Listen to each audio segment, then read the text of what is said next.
Es un placer presentarles a Cristian Echeverría, quien compartirá su charla magistral titulada Década de la Restauración, recuperando hábitat, ecosistemas y paisajes desde la tradición, política y ciencia, en el V Congreso Colombiano y VI Congreso Iberoamericano y del Caribe de Restauración Ecológica. Como ingeniero forestal con maestría de la Universidad Austral de Chile y estudios de doctorado en la Universidad de Cambridge, Reino Unido, Cristian ha adquirido una sólida formación académica en el campo de la restauración ecológica. Actualmente, Cristian es profesor en la Universidad de Concepción de Chile y director del Laboratorio de Ecología del Paisaje. Su trabajo se ha enfocado en la evaluación e implementación de acciones de conservación de especies amenazadas utilizando enfoques de múltiples escalas. Además, ha llevado a cabo investigaciones sobre los impactos del cambio de uso del suelo en múltiples servicios ecosistémicos. Su mayor experiencia en restauración se centra en ecosistemas degradados en el centro-sur de Chile. Estamos emocionados de contar con la participación de Cristian Echeverría en este importante congreso, donde su experiencia y conocimientos serán de gran valor para todos los asistentes. Agradecemos sinceramente su disposición para compartir sus ideas y perspectivas sobre la restauración ecológica. Sin duda, su charla magistral será enriquecedora para todos los interesados en la recuperación de hábitats, ecosistemas y paisajes. La idea es poder hacer un pequeño viaje por tres grandes temas. Por un lado la ciencia, por un lado lo que es la política y también el conocimiento tanto tradicional como el conocimiento científico-técnico. Para eso vamos a tener estos tres grandes temas asociados a tres grandes preguntas. Una de ellas es ¿cuál ha sido el avance científico en restauración en América Latina?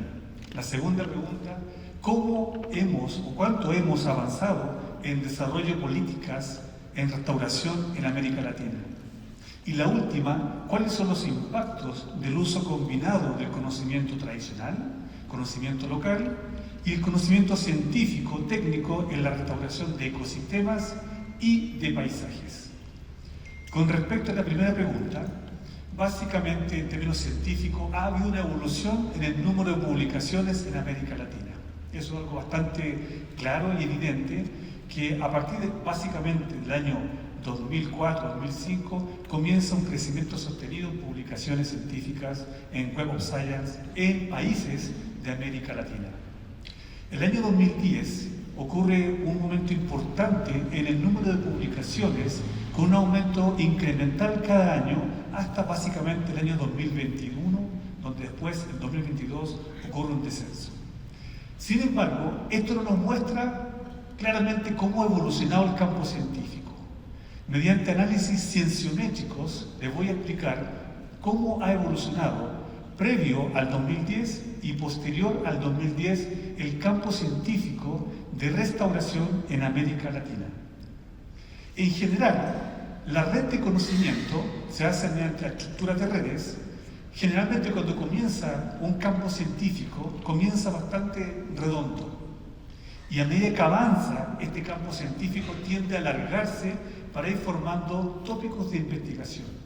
Curiosamente, en América Latina comienzan dos grandes temas de investigación, los cuales comienzan a fusionarse a finales de la década del 2000 en un gran tema relacionado con la restauración o la rehabilitación en ese momento de paisajes tropicales. Comienza por un lado el trabajo, ¿cierto?, de hotspot de biodiversidad, en dar a conocer la importancia de los hotspots en el mundo, y por otra parte comienzan trabajos de siembra de semillas, también de composición de litera, y se fusiona con los primeros trabajos en rehabilitación de suelos. El siguiente gráfico, mientras más grande sea el círculo, el índice de centralidad de cada documento científico, de cada artículo, muestra lo revolucionario que ha sido en el tiempo. Un paper o un artículo científico con alta centralidad quiere decir que es capaz de unir dos o más campos científicos en el tiempo. Algo que estaba fragmentado lo va uniendo, siendo pivotante en la ciencia. Aquí vemos básicamente que en los años 95 los trabajos de regeneración natural fueron el pie para dar a conocer finalmente la importancia de las técnicas de la restauración y avanzar en lo que es básicamente también los diferentes enfoques de restauración. A finales del año 2010, como podemos ver ahí, comienza un trabajo que abre una puerta muy importante en América Latina, que habla acerca de las acciones o el llamado de la acción a la restauración. Ese fue un punto muy importante, muy pivotante en América Latina para las siguientes décadas. Si analizamos los grupos de investigación en América Latina, básicamente teníamos 3 grandes campos de investigación al año 2010. Por un lado, estudiábamos la fragmentación de bosques, la comunidad de plantas. Por otro lado, la importancia de la regeneración, lo que es el abandono agrícola, como se ha mencionado en presentaciones anteriores. Y finalmente se concentra esto para dar origen a lo que es la acción a la restauración, pero concentrado básicamente en bosques atlánticos en Brasil. Así comienza la investigación al año 2010 en América Latina. ¿Qué sucederá en las siguientes décadas? ¿Qué se imaginan en las siguientes décadas en el campo de investigación en América Latina? Uno, ¿se habrá hecho más divergente el campo de investigación? No. Lo que sucedió, interesantemente, es que hubo una concentración en términos científicos de los tipos de investigación a una agregación que es curiosa porque es contrario al avance científico de cualquier disciplina. Neurociencia, anatomía, física tienden a diverger, a separarse. Pero aquí hubo una concentración de los tipos de publicaciones, de los tópicos de investigación. Vemos en color más oscuro, quiere decir que lo más reciente, y los colores más claros, quiere decir que lo más antiguo. Eso es decir que ustedes pueden ver que ha habido una evolución de la ciencia de la restauración en América Latina, y puede ser quizás más rápido que en otras regiones del mundo. Podemos llegar a identificar 11 grupos o temas de investigación en América Latina entre el año 2011 y 2023. Pero fíjense la convergencia que hay uno sobre otro. Hay una sobreposición muy alta. Y eso nos está indicando de que hay artículos, hay una base intelectual que está sirviendo para desarrollar diferentes líneas de trabajo. Es decir, un tipo de investigación puede dar a conocer varios tópicos de trabajo.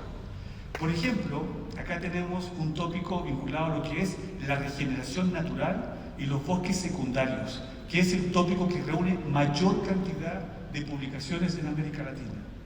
Por otro lado, tenemos la sabana en América Latina, la siembra directa y otros más. Llama la atención, aquí una alusión a los estándares de la SED, de restauración ecológica, que han permitido desarrollar un campo de investigación vinculado a la restauración activa, tal como se llamaba anteriormente, y de separarlo del campo de investigación central. Los estándares de la SED han permitido abrir un nuevo tópico de investigación, ya no solamente la regeneración natural, o lo que es la regeneración natural, sino que ir ya a la regeneración asistida y también avanzar a lo que es otro tipo de recuperación. Si lo vemos mediante este análisis del tiempo, mientras más rojo el tópico de investigación es más activo. Mientras más amarillo, ese tópico de investigación ha dejado de ser activo. Vemos una variación importante, como ustedes ven, en el campo de investigación. Es muy activo en estos tiempos la regeneración natural, especialmente en bosques tropicales, la sabana también tropical, lo que es, ahí pueden ver, ¿cierto?, al lado derecho, también se puede ver lo que es los diferentes enfoques de restauración, la regeneración también activa y por último la restauración del paisaje como un tópico de investigación muy activo. Pero sin embargo, esto es lo que hoy existe. Si miramos nuevamente nuestro análisis temporal, pero viendo cada artículo por su centralidad, es decir, su influencia revolucionaria en el campo científico, vemos que en los primeros años del año 2010, el llamado a los gobiernos a la restauración, junto con también las técnicas de restauración pasiva fueron los momentos más importantes para dar inicio al campo científico.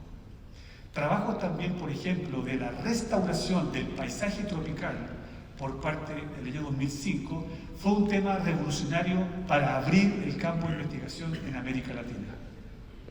Esto lo continúa después con tópicos como la nucleación, tópicos también con diferentes enfoques de restauración y también la importancia de los bosques secundarios por el abandono. Hoy en día se requiere, como ustedes ven, ha ido en descenso la identificación de publicaciones centrales, es decir, revolucionarias. Estamos atentos a lo que pueda suceder en este Congreso, cuáles son los próximos temas que deberíamos abordar. Sin embargo, desde el punto de vista de mi análisis, después de pasar varias horas viendo estos análisis, el campo científico del paisaje de restauración, los enfoques de conectividad, como también los enfoques de restauración, son temas que es necesario desarrollar en la actual década. Si miramos solamente la superficie de bosques por región y el número de publicaciones, vemos una relación un tanto contradictoria entre regiones. Básicamente vemos que en la región de Sudamérica, América Latina, el porcentaje de bosques ha ido disminuyendo en el tiempo y el número de publicaciones ha ido aumentando a una tasa mucho más relevante que en otras regiones del mundo.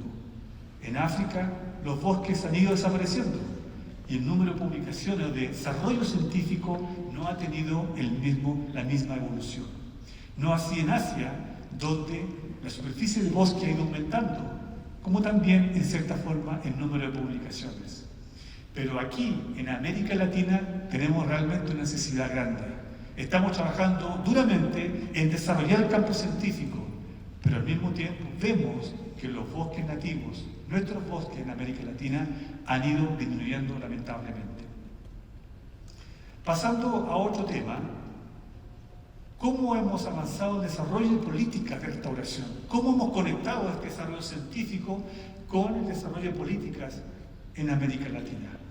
Lo han dicho ya varios expositores y expositoras en esta presentación, en este congreso, 74 compromisos de más de 60 países de restaurar 210 millones de hectáreas. Muy claro, no todas las regiones tienen igual cantidad de compromisos. Algunas regiones tienen más compromisos que otras.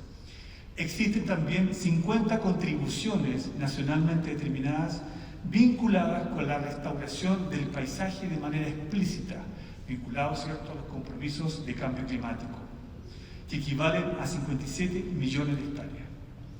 Bien, esto nos refleja que existen compromisos, existen, ¿cierto?, también acuerdos nacionales de avanzar en estos temas. Pero ¿cómo ha sido este proceso? Y aquí hago alusión a un trabajo desarrollado por investigadores de la USN de entender cómo ocurre este proceso del desarrollo de la política pública en materia de planes de restauración. La primera parte, la motivación. Todos felices, todos contentos, sí, vamos muy bien con eso. Cambios de conducta, un tema muy importante. Actores motivados, disposición a invertir en esfuerzo, en tiempo, en recursos. Y después pensar en la planificación a escala de paisaje, pero de manera explícita, explícitamente explícito. Segunda parte, la facilitación. Estamos motivados y pasamos a la parte de la facilitación, es decir, definir una estructura de gobernanza. ¿Cómo lo vamos a hacer? Y también los derechos de la tierra, por ejemplo, la legislación, revisión de esa parte, porque en cada país las situaciones de tenencia de la tierra son muy distintas. En el caso de Chile, casi el 99% de la tierra es privada. Implementación. La implementación ya involucra de parte de los actores, de los planificadores, la capacitación en el tema. Es un tema crítico tener capacidades implementadas de quienes están tomando la decisión y también tener recursos financiados o asegurados para el monitoreo y la evaluación. Otra aproximación también que han desarrollado ciertos investigadores acá presentes ha sido desarrollar metas asociadas a la creación de una agenda de conocimiento. Y vemos que hay cierta similitud detrás en estos dos enfoques. La mirada a largo plazo, fundamental, la priorización, tenemos que priorizar dónde es más urgente. Enfoques, ¿qué enfoques vamos a ocupar? ¿Abandono, regeneración natural, regeneración asistida o reconstrucción de ecosistemas o servicios ecosistémicos? ¿Cuáles van a ser los impactos que esperamos de estos programas o estos planes de restauración? ¿Cuál es la relación costo-beneficio al momento de desarrollar nuestras metas en política pública? Y luego también se repite la necesidad de asegurar financiamiento. Pero aquí pregunto a la audiencia, ¿estamos políticamente preparados para un escalamiento de la restauración ecológica? Científicamente podemos estar muy convencidos y podemos tener las capacidades, pero políticamente, ¿estamos realmente preparados para el escalamiento de la restauración ecológica y siguiendo los estándares que ustedes han visto en diferentes presentaciones? Esto es realmente importante. Varios países de América Latina y el Caribe han avanzado en el desarrollo de planes de restauración o en diferentes conceptos o nombres asociados a ello. En esta revisión que hicimos nos muestra del 2014 cómo Costa Rica, luego el 2015, ¿cierto? Colombia y otros países han ido ya implementando planes de restauración con diferentes nombres. Uno le llaman Plan de Restauración de la Biodiversidad, de lo que es de bosques. En el caso de Chile, ¿cierto? Plan de Restauración a escala de paisaje, en forma explícita a escala de paisaje. Un momento sobre el caso de Chile. Recién en el 2021 se da a conocer el Plan Nacional de Restauración a escala de paisaje. Y sucede algo interesante, de 1 billón de hectáreas el compromiso, pero es un acuerdo biministerial del Ministerio de Agricultura, y del Ministerio de Medio Ambiente. Se da una suerte de matrimonio para desarrollar un plan de restauración a escala de paisaje, con apoyo de 2 instituciones internacionales que ha sido fundamental. Por un lado, WWF y el WRI, más obviamente instituciones nacionales, entre ellos la Universidad de Concepción y YALE Internacional. ¿Los objetivos cuáles fueron? Funcionalidad de ecosistemas, provisión de bienes y servicios, servicios ecosistémicos y biodiversidad. Básicamente, en varios de estos planes nacionales, de Ecuador, de Colombia, de Guatemala, etcétera, se incluye la biodiversidad, se incluyen los servicios ecosistémicos, pero con diferentes niveles de magnitud. La pregunta que tenemos en el caso de Chile y quizás para otros planes de restauración, ¿reconoce de manera explícita los principios estándares de restauración a nivel de ecosistema y de paisaje? ¿Se reconocen de manera explícita? En el caso de Chile, no. La restauración de procesos y patrones a nivel de paisaje, o se busca restauración de procesos y patrones a nivel de ecosistema, los dos o solamente uno. En algunos países es explícito que es de paisaje, pero siempre se habla de procesos a nivel de ecosistema. Una contradicción. ¿Existe una etapa de evaluación del plan posterior al monitoreo? ¿O vamos a monitorear? ¿Y en qué momento vamos a evaluar si lo estamos haciendo bien o mal? ¿Cómo se van a establecer las prioridades de restauración? Es decir, el dónde vamos a restaurar, dónde lo vamos a hacer. ¿Está claro cómo va a hacer eso? En algunos planes, no. En muchos planes, la solución es plantar árboles. Plantemos árboles en todos lugares, e incluso en ecosistemas que nunca han tenido árboles. Pero hoy en día vemos, a nivel mundial, de que la restauración mediante árboles no es la única solución y puede provocar algunos impactos negativos. Por ejemplo, en este trabajo que publicamos en 2020, en que evaluamos el impacto de una política pública, evaluamos el impacto del subsidio forestal de Chile, que es conocido como lo más exitoso del mundo, en la biodiversidad, en la cobertura de bosques nativos y en el carbono almacenado de manera aérea. En todos ellos el impacto fue negativo, es decir, hubo un subsidio estatal para promover la recuperación de suelos erosionados, pero con un impacto negativo en la biodiversidad, en los bosques nativos y un impacto marginal en el carbono superficial. Y eso no estaba considerado una política pública. Entonces el mensaje es, si vamos a plantar árboles, si vamos a restaurar paisajes mediante árboles, es necesario evaluar los posibles impactos que puede tener una política pública y no solamente con el objetivo primordial que es aumentar cobertura arbórea. Es necesario ver todos los diferentes impactos de manera transdisciplinaria y de manera interdisciplinaria que puede tener una política pública. Hemos avanzado con diferentes estándares y principios. Los 10 principios básicos para la restauración de las Naciones Unidas, los principios estándares de la restauración de la SED, como también las reglas de oro que sacó también cierto BGCI hace un poco tiempo atrás. Tenemos claro todo esto, pero ¿estamos usando realmente estas orientaciones, estos estándares a nivel de ecosistema y a nivel de paisaje?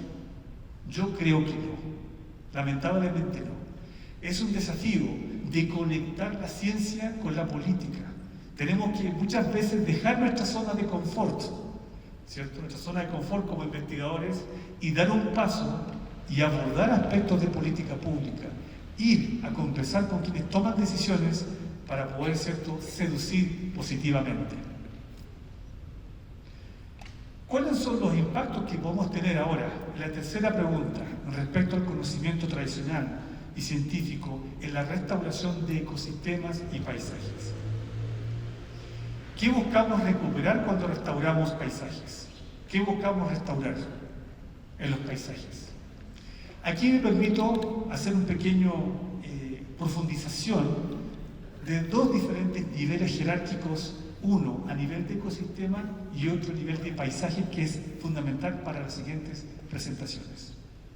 Por un lado, la restauración a nivel de ecosistema nos invita a tener un modelo de referencia del cual nos oriente y podamos nosotros recuperar atributos clave, como también servicios ecosistémicos necesarios para el bienestar humano.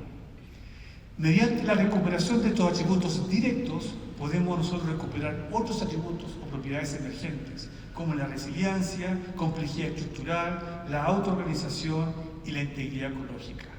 No podemos recuperar en forma directa la resiliencia si no tenemos recuperado previamente estos atributos básicos. Cuando hablamos a nivel de paisaje, ya no miramos los mismos tipos de atributos porque estamos en otro nivel de organización jerárquica. Aquí es fundamental los patrones y procesos del paisaje y cómo esto influye en la capacidad del paisaje de proveer servicios ecosistémicos y la integridad del paisaje. Teniendo esto claro, podemos hablar de la sustentabilidad del paisaje y también de la resiliencia del sistema. Cuando hablamos de la restauración del paisaje, han habido varias presentaciones acá, pero ¿qué es un paisaje? Hoy en día lo podemos ver como un sistema socioecológico en el cual tenemos dos grandes componentes, tal como indica la naturaleza y por otro lado el ser humano. Pero por sus características esenciales es un sistema complejo adaptativo. Ese sistema complejo adaptativo nos dice tres subcaracterísticas. Las relaciones dentro de este sistema no son lineales. Por otro lado, suceden a múltiples escalas sus relaciones. Y tercero, tiene la capacidad de autoorganizarse. Eso es esencial cuando queremos pensar en paisajes resilientes. No podemos pensar en paisajes resilientes como se ocupa mucho en diferentes temas y proyectos y programas, sin entender que es un sistema socioecológico complejo, adaptativo y verlo de esa manera. Teniendo claro eso, de que el paisaje no es solamente un área geográfica de 500 metros cuadrados o 500 kilómetros cuadrados, sino que es un sistema complejo, podemos llegar entonces a mirar la sustentabilidad del paisaje y entender por qué queremos restaurar los paisajes. Cada círculo que está puesto acá es un componente de la ciencia de la sustentabilidad del paisaje. Tenemos los drivers, los impulsores de cambio, la biodiversidad con sus procesos ecosistémicos que determinan los diferentes servicios ecosistémicos, los cuales son fundamentales para el bienestar humano. Al medio de todo eso tenemos los patrones y procesos del paisaje que buscamos modificar, que buscamos alterar mediante un enfoque de restauración del paisaje. Cuando hacemos restauración del paisaje, tenemos que lidiar no con los círculos acá, sino con las flechas, con las interacciones entre cada uno de ellos.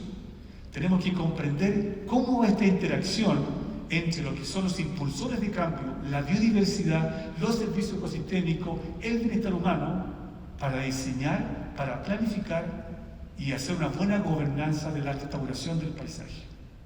Si no, no vamos a abordar realmente la complejidad del paisaje.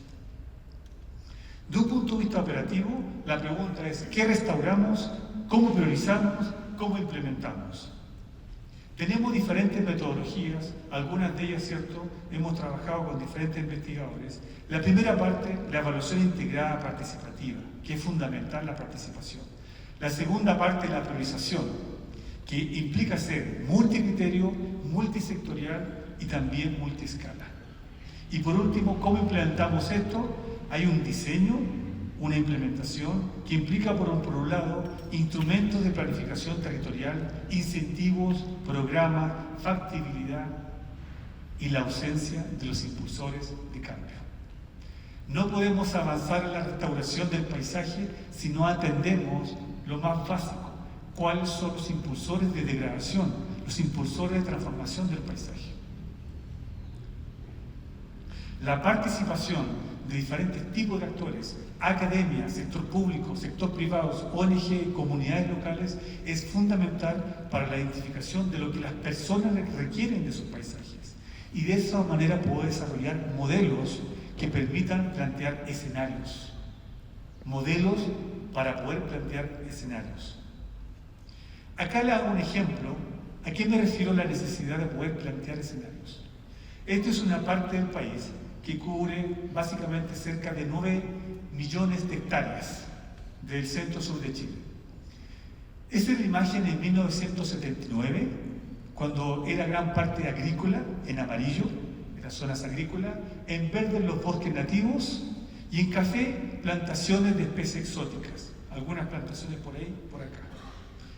Chile se sometió obviamente a un programa de desarrollo económico, a un modelo que terminó finalmente por transformar severamente el paisaje, donde gran parte del paisaje está cubierto con especies exóticas, con fines comerciales, y hoy en día encontramos aquí al 2017, por ejemplo, los mega incendios que son característicos de este paisaje. Tenemos otro personaje en nuestro territorio que no lo dimensionamos cuando estábamos en 1979. Para eso desarrollamos 10 indicadores espacialmente explícitos de servicios ecosistémicos con el fin de planificar la restauración del paisaje. En la mañana escuchaba bastantes presentaciones de lo que es efectivamente la restauración del paisaje. Pero si no tenemos nosotros desarrollado indicadores espacialmente explícitos, porque la planificación de la restauración del paisaje es explícita, no podríamos realmente determinar escenarios que busquen consensos y que digan dónde restaurar. Mediante este análisis integrado, nosotros vemos lo que pasó en esta parte del país. En amarillo era la provisión, en verde, perdón, era la provisión de diversos servicios ecosistémicos en 1986. En verde el 2001 y en amarillo 2011. ¿Qué sucedió en el país? Básicamente los servicios ecosistémicos de regulación y culturales fueron desapareciendo y estos paisajes de Chile fueron aumentando su capacidad de aprovisionamiento, de servicios de aprovisionamiento, básicamente pulpa, madera, celulosa. Si nosotros proyectamos la tendencia pasada, por eso es fundamental el pasado, para ver cómo enfrentamos el futuro, vemos que si proyectamos el cambio suelo al 2050, esto se exaversaría, sería más intenso, habría nuevamente, ¿cierto?, una pérdida de algunos servicios ecosistémicos. Pero si nosotros vemos este escenario de restauración del paisaje, de cabeceras de cuencas, de vegetación ribereña, de una planificación cuidadosa, podríamos tener una recuperación de servicios ecosistémicos de regulación. Hablábamos, ¿cierto?, delante el tema hídrico, justicia hídrica, un aumento en la capacidad de los paisajes de proveer servicios ecosistémicos culturales, recreación, contemplación. Estos escenarios han sido entregados a tomadores de decisiones con el fin de poder aportar al diseño de políticas públicas. Vámonos un poquito ahora a otra escala, vámonos a la acción. Yo les decía que como científicos tenemos que dejar muchas veces nuestra zona de confort y ensuciarnos las manos y ver qué es lo que pasa a una escala local. Tenemos nosotros que hay diferentes enfoques de recuperación de ecosistemas. Puede ser con especies exóticas con algunos, la rehabilitación y la restauración ecológica como la más ambiciosa y la que realmente nos acerca a cómo estaría el ecosistema si no hubiese sido destruido. Los estándares y principios son varios. Aquí refuerzo algunos. Se busca la recuperación sustancial, no parcial. Se busca la recuperación sustancial en relación a un modelo de referencia, no a lo que yo pienso como que yo creo que sería lo mejor. Recuperación parcial versus total. Las barreras imprevistas pueden desviarnos de la ruta de la recuperación. No se debe usar el potencial de recuperación para justificar la destrucción de los ecosistemas. Cuando la compensación es obligatoria de una empresa, algún proyecto, la compensación debe ser superior al daño, a la pérdida o la degradación. Bajo esa mirada, les voy a mostrar un par de ejemplos de cómo hemos estado nosotros enfrentando esta recuperación de ecosistemas a escala local con esos principios en mente. Por un lado, hemos enfrentado, ¿cierto? Hemos conversado estos temas con varios aquí, colegas presentes, con Cara también, ¿cierto?, en Chile, respecto a qué hacemos con los ecosistemas de referencia frente a este futuro incierto, especialmente cuando tenemos ecosistemas de hábitat de especies amenazadas, cuyos hábitats ya son escasos. Y bajo escenario de cambio climático, ¿cómo vamos a obtener ese modelo de referencia siendo este futuro incierto? Y por otro lado, los modelos de referencia que estamos teniendo están captando la complejidad ecológica que necesitamos nosotros incluir en nuestras acciones de restauración. Muchas veces vemos muchos esfuerzos de restauración, pero que no lidian con la complejidad ecológica.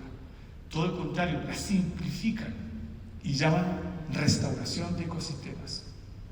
Un pequeño, ¿cierto?, listado de indicadores que ya todos sabemos: composición, estructura, función, etc.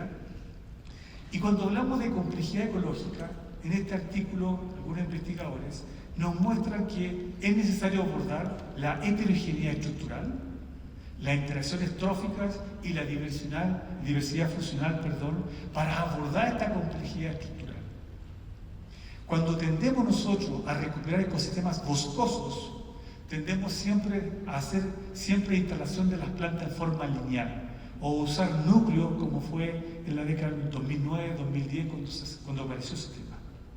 A partir de varias investigaciones hemos estado desarrollando de poder capturar esa complejidad y en particular la heterogeneidad estructural de los modelos de referencia, tomando en cuenta la ubicación espacial de los individuos que determinan la estructura de un bosque, básicamente los árboles.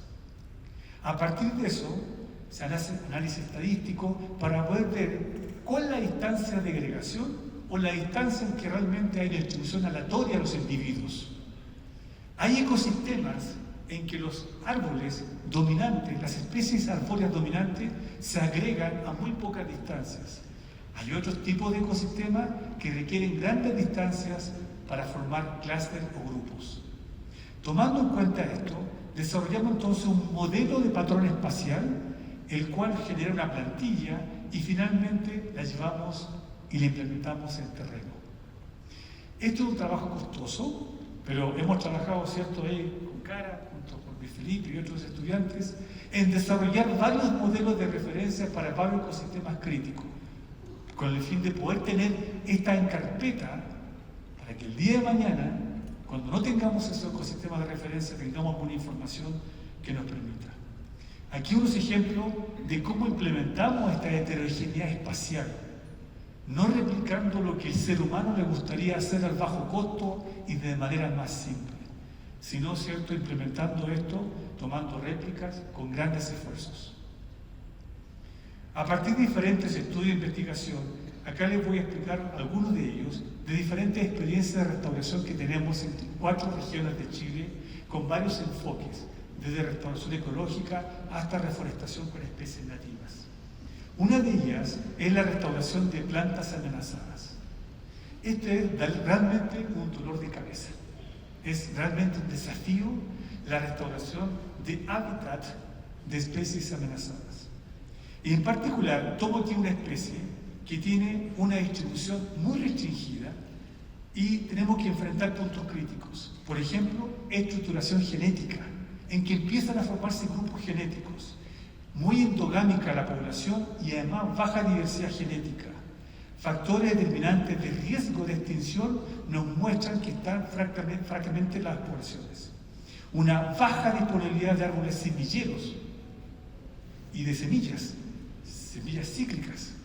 Las técnicas de propagación poco se saben, las técnicas de establecimiento de las plantas poco se saben, y la respuesta a factores bióticos y abióticos, a factores anómalos, son un desafío para nosotros. Lo que sí hemos aprendido, documentemos todo. Documentemos para personas, propietarios, campesinos, como también para fines académicos. Protocolos, manuales, etc. Aquí tenemos una especie que le hablaba, Eucriphia glutinosa, una especie endémica preciosa, que tenemos nosotros una población muy fragmentada, muy aislada una con otra y con un nivel de fragmentación tremendo. Cuando enfrentamos la restauración de esta especie y su hábitat, debemos entonces conciliar espacialmente 3 cosas: la alta estructuración genética, la escasa disponibilidad de material en viveros de plantas, semillas, y por otro lado, la disponibilidad de sitio de restauración. Esa convergencia de esos 3 temas es un desafío cuando queremos enfrentar esta restauración. Toda estrategia de restauración de ecosistemas severamente degradados, nos muestra el desafío con factores bióticos y abióticos. En algunos casos tenemos que innovar. La innovación, el conocimiento tradicional, la estética y los requerimientos ecológicos se conjugan para poder enfrentar desafíos como es la restauración de ecosistemas severamente fragmentados. Al principio comenzamos estableciendo plantas, dejando muy limpiecito todo, porque era como lo mejor. Pero después, con consultas con propietarios, campesinos, nos decían que mientras más irregular, como más heterogéneo, había más sobrevivencia. Claro, comenzamos a hacer los análisis y nos dimos cuenta que mientras más heterogéneo, más protección había en las plantas, era la solución para asegurar la sobrevivencia en lugares de mucho estrés hídrico y también con nieve o lugares, por ejemplo, con mucho viento. Acá tenemos cómo cada planta tuvo que construirse una pared, una protección para asegurar la sobrevivencia. El costo altísimo. Pero el que daña, paga. Entonces, no hay que catimar, ¿cierto?, en el sentido de poder exigir lo que es necesario. Llegamos a esta gran escala y tenemos entonces una suerte, ¿cierto?, como de explosión, que puede ser un poco feo al principio, pero vemos la recuperación en el poco tiempo. En lugares con nieve, en lugares con mucho viento, ¿cómo enfrentamos eso? Bueno, hay mucho material de desecho muerto que puede ser ocupado para poder proteger las plantas y evitar el uso de material o de plástico u otro tipo, ¿cierto?, que finalmente queda como herencia, como legado para los propietarios. Ustedes ven acá, la construcción de la casilla es fundamental, la disposición de la tierra para evitar la exposición al norte, como también el uso de ciertos materiales de desecho vegetal bien dispuesto para poder aumentar la sobrevivencia de las plantas. La combinación de todo esto es clave, ¿cierto?, de cómo enfrentamos cada uno de estos componentes. La selección de las especies basado en 2 cosas: ecosistemas de referencia y la línea base del área degradada, es clave para poder planificar la restauración. Y el último caso que les quiero explicar, cómo enfrentamos la restauración en ecosistemas severamente transformados por plantas invasoras, por invasión. Al lado izquierdo, ustedes ven un área que estaba cubierta con plantaciones comerciales de especies exóticas en Chile y fue afectado por el 2017. El 2017 podía haber quizás 1.000, 2.000 plantas por hectáreas, pero ahora encontramos 106.000 plántulas por hectáreas post-incendio.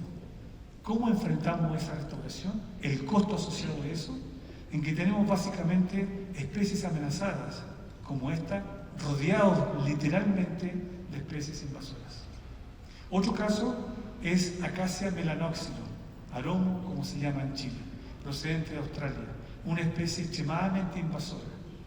Y tenemos densidad de 5.000 a 13.500 árboles por hectárea. Gracias. Las técnicas para nosotros han sido un tránsito de los últimos 12 años de cómo enfrentar esto. Básicamente partimos por una alta densidad, el propietario puede generar recursos por la venta de la madera y los desechos van a un triturado local con el fin de reducir la evaporación del suelo, bajar la competencia y, por ejemplo, vemos acá cómo la profundidad de este mantillo construido a partir del desecho del chips y triturado puede ir disminuyendo la capacidad de rebrote de las especies invasoras en los primeros 5 años. Usamos nosotros varios enfoques para restauración en el caso de aromo. Por un lado, el control manual, el control químico y el control biológico. En términos muy simples, en los dos tenemos una etapa de implementación y una etapa de mantención. La etapa de implementación del control mecánico manual dura aproximadamente 1 año, pero la mantención, por lo menos 5 años de control mecánico manual. Es caro, es costoso y es relativamente efectivo. El control mecánico químico, que tiene que ser aplicado en ciertos lugares debido a su impacto que puede tener, ha resultado ser mucho más efectivo y más económico. Y fíjense, la mantención puede terminarse mucho antes en lugares con invasión de especies. Y el último que hemos estado nosotros incursionando es el control mecánico biológico, en el cual presenta un menor tiempo de mantención. Hemos visto, ¿cierto?, que la inoculación con 2 tipos de hongos puede provocar una disminución del rebrote. Esto es meramente experimental todavía. Hoy en día se está diseñando el prototipo para poder inocular el rebrote de aromo como especie. El monitoreo es esencial. Acá tenemos un ejemplo de 12 años aproximadamente de monitoreo de la altura de los individuos que plantamos en 2011. Fíjense que hablábamos, acuérdense, de heterogeneidad estructural. No queremos que todos los individuos tengan la misma altura. Esto es fantástico. Diversidad estructural, diversidad de alturas, para que justamente recuperemos esa heterogeneidad que buscamos. Y la evaluación es clave. Esta evaluación después de 11 años para sitios restaurados el 2011, el 2018, el 2022, nos va mostrando que cada vez nos vamos acercando al ecosistema de referencia. Y en otros casos nos vamos alejando. Por eso la evaluación es importante, acompañada con un monitoreo. Finalmente, comenzamos en este lugar así, una densidad atroz, de muchísima densidad, bajo en complejidad ecológica, muy simple en términos de especie. Luego, ¿cierto?, de varios años, tenemos una situación bastante distinta. Recordemos que son bosques templados, no tropicales. La tasa de crecimiento es mucho más lento. Y algo que realmente nos muestra las primeras evidencias de que ya el ecosistema que restauramos en 2011, el año pasado comenzó a dejar descendencia, la progenie. Es decir, un indicador del comienzo de la autoorganización de este ecosistema que comenzamos a restaurar. Finalmente, 3 comentarios. El campo científico de restauración muestra una evolución sustancial en las últimas 2 décadas en Latinoamérica, pero existe una concentración en la producción científica. Existen claras señales de promover políticas públicas en restauración de paisajes, bosques y ecosistemas en América Latina, pero poco sabemos del impacto biofísico y socioeconómico de estas políticas. Finalmente, Complementemos el conocimiento tradicional con el conocimiento científico-técnico, con una cuota de innovación y estética para facilitar procesos de recuperación. Muchas gracias.